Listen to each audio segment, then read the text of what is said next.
Big Boss Malayalam season 6 live അപ്ഡേറ്റിലേക്ക് പോകാം. അങ്ങനെ നമ്മുടെ ജിൻഡോയും രതീഷും ജയിൽ മോചിതരായിരിക്കുകയാണ്.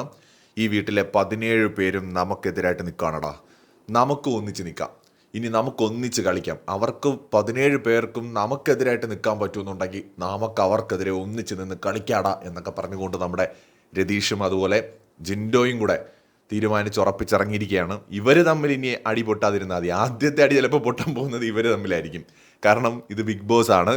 പ്ലാനിങ്ങും പ്ലോട്ടിങ്ങും ഒന്നും ഇവിടെ കറക്റ്റായിട്ടൊന്നും നടക്കില്ല. അതിന് ബിഗ് ബോസും കൂടെ വിചാരിക്കണം. ബിഗ് ബോസ് സാധാരണ അങ്ങനെ നടത്തി കൊടുക്കാറില്ല. എന്തായാലും നമുക്ക് നോക്കാം. ഇതിനകത്ത് ഈ ജിൻഡോയാണെങ്കിലും രതീഷാണെങ്കിലും ഈ രണ്ടുപേർക്കും ഒരു പ്രശ്നമുള്ളത്, ശ്രദ്ധിച്ച് സംസാരിച്ചില്ല എന്നുണ്ടെങ്കിൽ മൊട്ടം പണി കിട്ടും. എന്ന് വെച്ചാൽ ഇതിനകത്ത് വായി തോന്നുന്നത് വിളിച്ച് പറഞ്ഞു കഴിഞ്ഞാൽ അവിടെ ഉള്ള എല്ലാവരും ഇവിടെ തൂക്കിയെടുത്ത് വെളിയിൽ കളയും. അപ്പം അതുകൊണ്ട് കെയർഫുള്ളായിട്ട് സംസാരിക്കാനും പോയിന്റ്സ് പറഞ്ഞ് ഫൈറ്റ് ചെയ്യാനും ഇവർ ശ്രദ്ധിച്ചാൽ ഇവർക്ക് തുടർന്നു പോകാം. വിന്നിങ് മെറ്റീരിയലാണ് ഇവരിൽ ആരെങ്കിലും എന്ന് ഇപ്പോൾ പറയാൻ പറ്റില്ല. ഈ ബിഗ് ബോസ് വീടിനകത്ത് ആരും അങ്ങനെ ഒരു ഇയാൾ ജയിക്കണമെന്ന് നമുക്ക് തോന്നുന്ന ഒരു ലെവലിലോട്ടൊന്നും എത്തിയിട്ടില്ല. അങ്ങനത്തെ ഒരു ഔട്ട്സ്റ്റാൻഡിങ് പെർഫോമൻസ് പേഴ്സണലി എനിക്ക് ആരിലും തോന്നിയില്ല. രതീഷിലും തോന്നിയില്ല, സിജോയിലും തോന്നിയില്ല, ജാസ്മിനിലും തോന്നിയിട്ടില്ല, ഇതുവരെ ആരും തോന്നിയിട്ടില്ല. അപ്പം ഔട്ട്സ്റ്റാൻഡിങ് പെർഫോമൻസ് എന്ന് പറയാനായിട്ടുള്ള ടൈമും ആയിട്ടില്ല. ജസ്റ്റ് 1 വീക്കേ ആയിട്ടുള്ളൂ. ഇന്നലത്തെ ഒരു പ്രത്യേക സാഹചര്യത്തിൽ രതീഷിൻ്റെ ഭാഗത്ത് കുറച്ച് ന്യായമുണ്ട് എന്നത് മാറ്റി നിർത്തിയാൽ രതീഷ് ഇതുവരെ ചെയ്തതെല്ലാം നമുക്ക് അക്സെപ്റ്റ് ചെയ്യാൻ പറ്റുന്നതുമല്ല. രതീഷ് ഒരു ഗെയിമർ എന്നുള്ള നിലയിലേക്ക് ഒരു മെച്യൂരിറ്റി കാണിക്കുന്നില്ല എന്നുള്ളതാണ് വ്യക്തിപരമായ എൻ്റെ അഭിപ്രായം. ആ മെച്യൂരിറ്റിയിലേക്ക് അയാൾ വന്നാലേ അയാൾക്ക് തീർച്ചയായിട്ടും സർവൈവ് ചെയ്ത് പോകാൻ പറ്റുള്ളൂ. അല്ലാതെ ഒരു കോമാളിയായി മാറുന്ന ഒരാളിനെ ബിഗ് ബോസിൻ്റെ ഹീറോ ആയിട്ട് ആരും കാണാറില്ല പൊതുവെ. അപ്പോൾ അതുകൊണ്ട് തന്നെ ഏത് കണ്ടസ്റ്റൻ്റ് ആണെങ്കിലും അവിടെ അതിജീവിക്കണമെന്നുണ്ടെങ്കിൽ എല്ലാം കുറേശ്ശെ വേണം. അതായത് മാസിന് മാസും തമാശയ്ക്ക് തമാശയും മെച്യൂരിറ്റിക്കും അതുപോലെ ഫൈറ്റ് ചെയ്യുമ്പോൾ സംസാരിക്കാനുള്ള കഴിവാണെങ്കിലും ടാസ്കുകളിൽ ബുദ്ധിപരമായി ചിന്തിക്കാനുള്ള കഴിവാണെങ്കിലും പിന്നെ ഡോമിനേറ്റ് ചെയ്യാനുള്ള കഴിവും വേണം. അപ്പോൾ ഇതെല്ലാം കൂടെ ഇണങ്ങിയ ഒരാൾ ഡെവലപ്പായി വന്നെങ്കിലേ അയാൾക്ക് ഷോ മൊത്തത്തിൽ കൺട്രോൾ ചെയ്ത് മുന്നോട്ട് പോകാൻ പറ്റൂ. അല്ലെങ്കിൽ ഒരിക്കലും ഒരു 1 മാൻ ഷോ റിപ്പീറ്റ് ചെയ്യാൻ പോകുന്നില്ല ഈ സീസണിൽ, സാധിക്കുകയുമില്ല. ആക്ച്വലി അങ്ങനെ വേണ്ടെന്നാണ് പേഴ്സണലി എൻ്റെ ഒരു ഒപ്പീനിയൻ. നമ്മൾ 1 മാൻ ഷോസ് ഒരുപാട് കണ്ടിട്ടുണ്ട്. അപ്പോൾ അതുകൊണ്ട് തന്നെ ഒന്നിലേറെ താരങ്ങൾ, ശക്തരായ മത്സരാർത്ഥികൾ ഉണ്ടാവണം. നമുക്ക് ഫിനാലിലേക്ക് പോകുമ്പോൾ ഇവരിൽ ആര് ജയിക്കുമെന്ന് ഓഡിയൻസിനും കൂടെ കൺഫ്യൂഷൻ തോന്നുന്ന നിലയിലേക്ക് ഷോ മാറിയാലും നല്ല രസമായിരിക്കും. അപ്പോൾ അങ്ങനെ പോകുന്നെങ്കിൽ അതാണ് ബെറ്റർ. പക്ഷേ ഇവരതിന് സമ്മതിക്കുന്നില്ലടേ. എന്തുവാടേ ഇത്? ഇന്നലെ തന്നെ കണ്ടില്ലേ, ഞാൻ പറഞ്ഞില്ലേ, ബുദ്ധിപരമായിട്ട് ചിന്തിക്കുന്ന ഒരുത്തനെങ്കിലും അതിനകത്ത് വേണ്ടേ? അവർക്കും കൂടെ തോന്നണ്ടേ ഈ കാണിക്കുന്ന മണ്ടത്തരമാണ്, ഇങ്ങനെ അല്ല ഇത് പോകേണ്ടത്. ഒരു ഗെയിമറായിട്ട് ചിന്തിക്കുന്നില്ല. എല്ലാവരും ഒരു പോയിന്റിലെത്തുമ്പോൾ മേ ബി നമ്മൾ പുറത്തിരുന്ന് പറയുന്ന പോലെ ആയിരിക്കില്ല അവരുടെ അകത്തെ സിറ്റുവേഷൻ. പക്ഷെ എന്നിരുന്നാലും പുറത്തെ കളി കണ്ടു പോകുന്നവരാണ്. ഫസ്റ്റ് വീക്കിലൊന്നും ആരും മൈൻഡ് കൺട്രോൾ പോയിട്ടൊന്നും ആയിരിക്കില്ല നിൽക്കുന്നത്. അവർക്ക് നല്ല പ്ലാനിങ് ഉണ്ടാവും, അവർക്ക് ആക്ട് ചെയ്യാൻ പറ്റും. ഫസ്റ്റ് വീക്കിലൊക്കെ എല്ലാവരും വളരെ കൺട്രോൾഡ് ആയിട്ടായിരിക്കും നിൽക്കുന്നത്. അപ്പോൾ അവരാ സമയത്ത് ചിന്തിക്കേണ്ടത് എല്ലാവരും കൂടെ ചേർന്ന് ഒരുത്തനെ പണി കിട്ടുമെന്നാണ്. അത് ചിന്തിച്ച് കളിച്ചെങ്കിലല്ലേ അവിടെ കയറി വരാൻ പറ്റുള്ളൂ. നമുക്കൊരു അവസരം കിട്ടുമ്പോഴാണ് നമ്മൾ അതിൽ പിടിച്ച് കയറേണ്ടത്. ഇന്നലെ അർജുന് നല്ലൊരു അവസരം ഉണ്ടായിരുന്നു. അർജുൻ ആക്ച്വലി അത് ഇന്നലെ വേണ്ട വിധത്തിൽ യൂസ് ചെയ്തില്ല എന്നാണ് എനിക്ക് തോന്നുന്നത്. രതീഷ് വന്നിട്ട് അർജുൻ ഒരു മോശം ക്യാപ്റ്റൻ ആണെന്ന തരത്തിൽ അവിടെ പറയുണ്ടായി. ബേസിക്കലി അർജുൻ്റെ പെർഫോമൻസ് ക്യാപ്റ്റൻസിയിൽ നമ്മൾ എക്സ്പെക്ട് ചെയ്ത ലെവലിലോട്ട് എത്തിയിട്ടില്ല എന്നുള്ളത് ഒരു സത്യമാണ്. തുടക്കത്തിലുള്ള ഒരു ചുറുചുറുക്ക് പിന്നീട് പോയില്ല. പക്ഷെ അതിനൊരു കാരണം ബിഗ് ബോസ് ആണ്. എന്തുകൊണ്ടെന്നാൽ ബിഗ് ബോസ് പറയുന്നത്, അതായത് ഈ മറ്റേ റൂംമേറ്റ്സ് ഉണ്ടല്ലോ, പവർ റൂമിലുള്ളവർ, അവർക്ക് ഭയങ്കര പവറാണെന്നാണ്. പല ഡിസിഷൻസും അവർ മാത്രമാണ് എടുക്കുന്നത്. അപ്പോൾ അങ്ങനെ വരുമ്പോൾ ക്യാപ്റ്റൻ അപ്രസക്തനായി പോവാണ്. ക്യാപ്റ്റന് ഡൗട്ടാണ് എനിക്ക് പവർ യൂസ് ചെയ്യാൻ പറ്റുമെന്നുള്ളത്. അപ്പോൾ അർജുൻ ഒരു ഗെയിം സ്പിരിറ്റ് ഉള്ള ആളാണോ എന്ന് എനിക്ക് അറിയുകയുമില്ല. മറിച്ച് ക്യാപ്റ്റൻ്റെ പവർ അർജുൻ അവിടെ ട്രൈ ചെയ്യണമായിരുന്നു. അത് ട്രൈ ചെയ്തില്ല എന്ന് തോന്നുന്നു. അത് ബിഗ് ബോസ് ഇങ്ങനെ ഇടയ്ക്കിടയ്ക്ക് പവർ റൂം മെമ്പേഴ്സിന് കൂടുതൽ ഇമ്പോർട്ടൻസ് കൊടുത്തതുകൊണ്ടായിരിക്കാം ചിലപ്പോൾ. പക്ഷെ എന്നിരുന്നാലും ആ ഒരു കാര്യത്തിൽ രതീഷ് പറഞ്ഞത് കുറച്ച് ശരിയാണ്.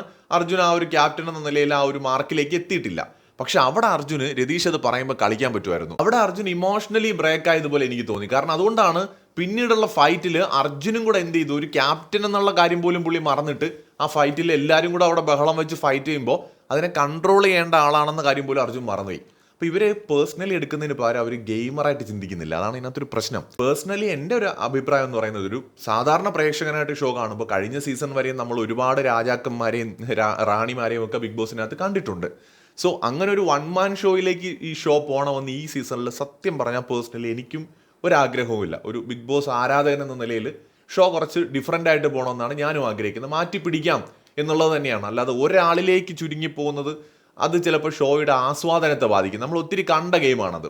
അപ്പോൾ കുറച്ച് വ്യത്യസ്തത വേണമെന്നുള്ളത് കൊണ്ട് തന്നെ പല സ്റ്റാർസ് ഉയർന്നു വരണമെന്ന് ആഗ്രഹിക്കുന്നുണ്ട്. ഇപ്പോൾ ഒരേ സമയത്ത് ഒരു 6 7 പേര് സ്ട്രോങ് കണ്ടസ്റ്റൻസ് ആയിട്ട് ഇഞ്ചോടിഞ്ച് പൊരുതുന്ന ഒരു ലെവലിലേക്ക്, അത്രയും ഫാൻസിന് ഉണ്ടാക്കുന്ന ലെവലിലേക്ക് ഗെയിം വരണമെന്നാണ് പേഴ്സണലി ഞാൻ ആഗ്രഹിക്കുന്നത്. ഇനി അഥവാ ഒരു 1 മാൻ ഷോയിലേക്ക് ഗെയിം ബിഗ് ബോസ് അങ്ങനെയാണ് പലപ്പോഴും ചുരുങ്ങി പോവുകയാണെങ്കിൽ തന്നെ ഒരു 60 70 എപ്പിസോഡൊക്കെ കഴിഞ്ഞിട്ടായാൽ അത്രയും സന്തോഷം. പക്ഷെ ഇവിടെ ബിഗ് ബോസ് സത്യം പറഞ്ഞാൽ ബിഗ് ബോസിന് മാറ്റി പിടിക്കണമെന്നുണ്ട്, കാണുന്ന ഓഡിയൻസിന് നമ്മൾ പ്രേക്ഷകർക്ക് എല്ലാവർക്കും മാറ്റി പിടിക്കണമെന്നുണ്ട്. പക്ഷെ കണ്ടസ്റ്റൻസിന് മാത്രം ആ കിഴങ്ങ് ഇതുവരെ മനസ്സിലായിട്ടില്ല. അതാണ് ഇതിനകത്തുള്ളൊരു കുഴപ്പം. ഇവർക്കും കൂടെ മനസ്സിലാവണ്ടേ? ഇവരെല്ലാ സീസണിലുള്ള അതേ കാര്യം തന്നെ ആവർത്തിക്കുകയാണ്.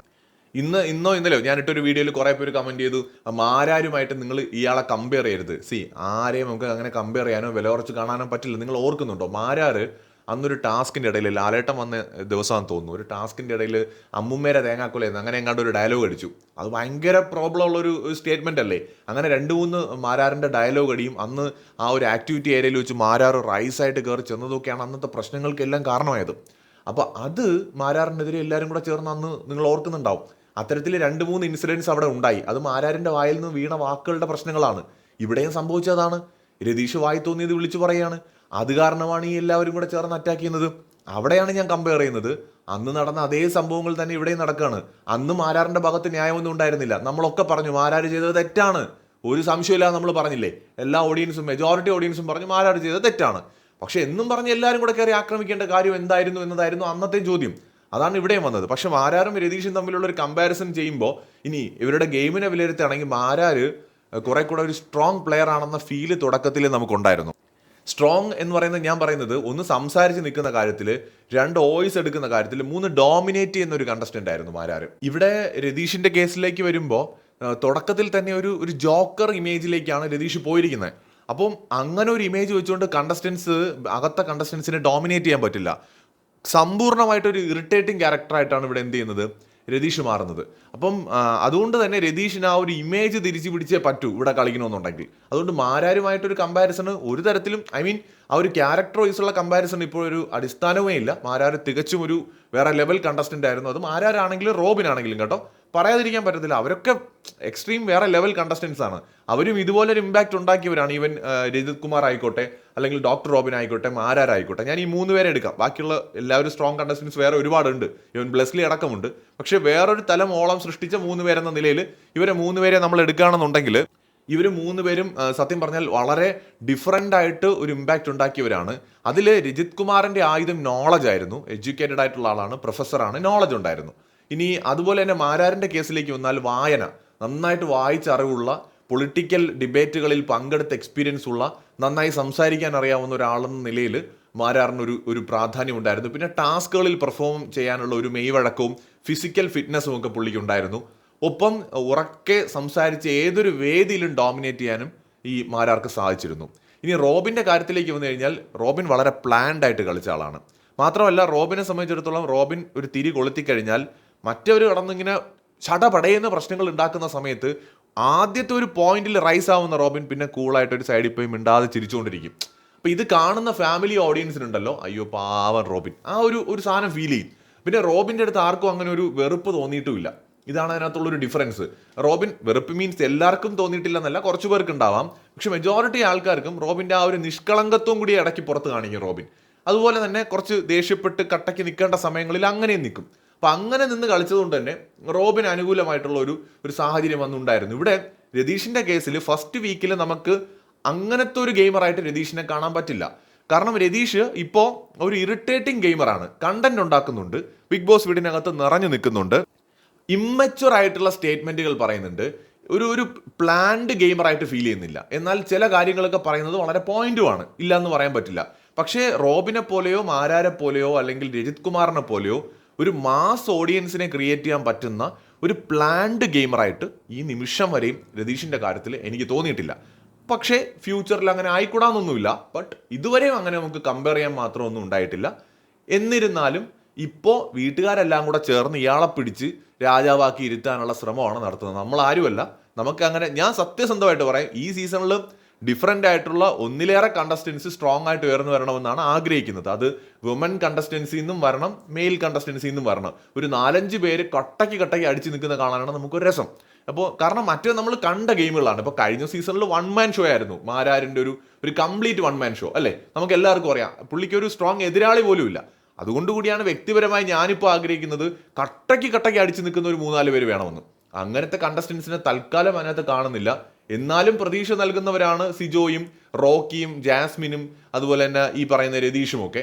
നമുക്ക് നോക്കാം ഇനി ഇതിലൊന്നും പെടാതെ മാറിയിരിക്കുന്ന ആരെങ്കിലും ഒക്കെ ഉയർന്നു വരുമോ എന്നും. എന്തായാലും കൂടുതൽ അപ്ഡേറ്റുകളുമായി വീണ്ടും കാണാം. പ്രേക്ഷകരുടെ വിലയേറിയ അഭിപ്രായങ്ങൾ ദയവായി കമന്റ് ചെയ്യൂ.